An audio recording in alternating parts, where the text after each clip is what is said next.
Now, I did an English degree, so I went to the screening. Oh, no. And I was like, I've definitely read it.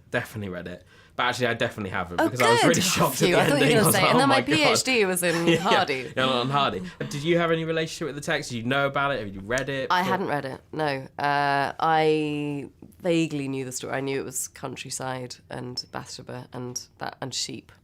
But that was as much as I knew. When you take on something like this, that, you know, you were almost nervous at the fact I might have done my dissertation on Hardy. Yeah. There are people out there who have. I know. Do you look back at all this wealth of source material, or do you just look back at the original text and that's it? Yeah, pretty much the original text. I mean, it's always important to know the social context of, you know, whatever time period that you're working on. But outside of that, I mean, I think there was an attempt on this as well to have a sort of relaxed quality to it. So we didn't want it to be a very buttoned-up costume drama where people behaved very properly. And I think we wanted it to feel kind of familiar and relevant in a way. And so it wasn't, you know, it was really just the text. It's such an amazing book. So to be able to have that to refer to was kind of my kind of key thing. As a character, she's sort of wild and excitable and contemporary in many respects, and has so much to sink your teeth into. Is it as good as it gets when you have a character like this? Yeah, really, and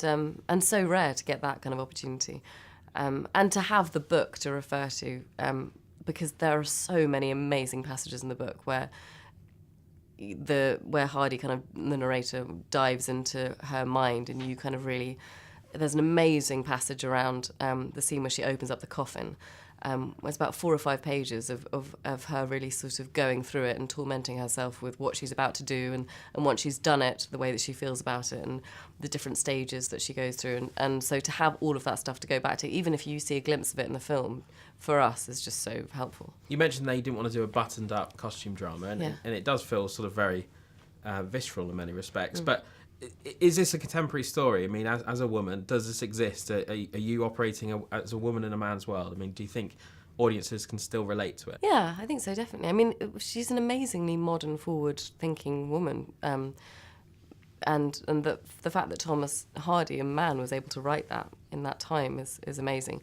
But yeah, I think it's exciting and fun to see a woman, you know, choosing to not be married at the beginning of her story, and that her focus isn't finding a man, and that she's independent and she's got a path that she wants to follow, and she's very determined in what she wants to do. And just finally, it made me kind of come out the screening in central London, Soho. You can get more urban, and want to jack it all in and go work the land. I mean, do you have that? Do you have that yearning inside you?